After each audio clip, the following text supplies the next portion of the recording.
Okay, you saute your onions. Okay, and then we need to put in our meatballs. This is straight from frozen. It doesn't matter, straight from frozen, because what we want to do is we want to give it some color, you know, just brown it, and at the same time we want it to have the garlic flavor and the onions. So just do that. I did put in a small amount of oil, but you can add maybe another teaspoon almost, yeah. And just keep stirring. Then you just have to make sure you leave it for a few minutes, because you want it to brown. As you can see, we want it darker than that, yeah, for it to be sort of solid, because we will put in a sauce in there to make it look good. So I'm using some very low heat. It's not too high and it's not medium, it's low. And the reason is because we've just put the meatballs from frozen. We want it to sort of cook a bit and sweat, yeah, the fizz. So I'll just put it up to medium, and I will cover the pot. Stir again.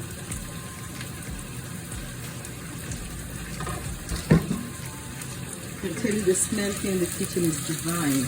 Beautiful, beautiful. So you can see it's changing the color. It looks more solid.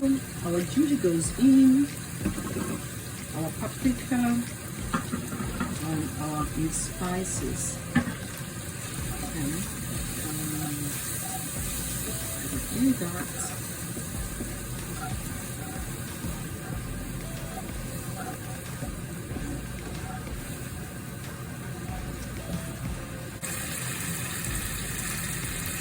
Okay, now I've just poured in my mixture of tomatoes. I was thinking of putting in some vegetables, but then I'm thinking of just steaming the veg on the sides, yeah, so that when we want to serve, we have something to garnish our plates. So this is salt. I'm using here Himalayan, pink Himalayan salt. It's a safe salt, you know. I'm not gonna say that everybody is supposed to use it, but a disclaimer there. I'm not a doctor, I'm not a physician, I don't know anything about that, but I'm just gonna reduce the heat and just leave this to simmer. I'm tempted to put a little water because it looks a bit thick for me. So just a little water so that it can cook well. You know, we don't want to have meatballs which are not cooked properly. I know some people don't put water, but I've done that because I think because it's going to cook slowly, it's going to cook on a slow heat. So I'm going to do that. So yeah, okay, and I'm going to cover it again. Then I'll prepare some herbs to go with that. Okay, and then I'll slice them very thinly, and I will just put, yep, I'm gonna chuck that in. Basil or basil, chuck it in. If you don't have basil, what you can use as an alternative, you can use coriander, cilantro, or parsley. Yeah. So Then you just leave it cook for a few more minutes. Remember, we cooked it for a while when we're trying to sort of brown it and sort of defrost it from frozen. So we'll do that. Again, cover it for 5 minutes. Now I'm gonna put the heat slightly high, but let it cook slowly as well, not to rush it. It's ready to go. Our curry is ready to go. Yeah, it looks a bit oily, but no, it's okay. We're gonna have it dry, so you know. But now this is good to go. Yeah, it looks and smells delicious. Okay, there we are. Done it. Okay.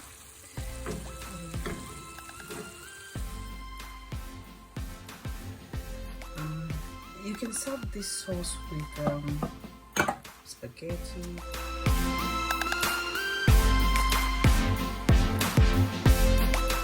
Serve it with rice.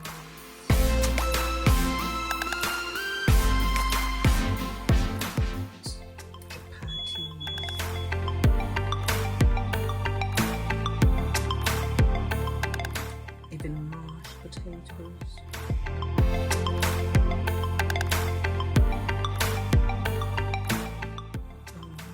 The list is long, so it's just up to you. Today I'm gonna serve it with rice, so I'm just preparing the rice. 10 minutes and we'll be ready for a meal. Okay, now I'll quickly show you how I do my rice very quickly using a microwave. I've already boiled some water in the kettle. Now this is 1.5 cups of rice, just small cups, it's not a mug. And here I have a tablespoon of pressed coconut oil. This is very good oil, half rice. This is the container. Yeah, this is coconut oil for cooking, not for applying on your face or hair. And then I do have my raisins. I love raisins in rice. And then I have 1 teaspoonful of salt. I'm using pink Himalayan salt because I understand it's safe. As you all know, salt is not very good for us. And here I have 2 of these of cumin. So we'll have this, and actually we'll just put everything in as we go, very quickly. Very quickly. I'll try it later. And then yeah, so that's what we're gonna do. And here we have the kettle going. So I'll try and see how I'll be able to manipulate this. So this water was already boiling. Just trying to do that for you to see anyway. So I'm just gonna do that because the oil will still melt, but at the moment, because I don't have somebody to help me with the camera, that's why I've decided to do that. So yeah, there you are. You have your coconut oil there. This is coconut pressed oil for cooking. And now we put in some water. So the plan here is to make sure the water is not too much. Okay, so this is the microwave rice, you know. See, it's all cooked, and you can see all the grains are separated. Of course, what I did after putting that water on top of the mixture, I made sure that the water just covers the rice, you know, not too much, but covers the rice. And then of course I put a lid to the container and then put it in the microwave, and then put it in there for 11 minutes.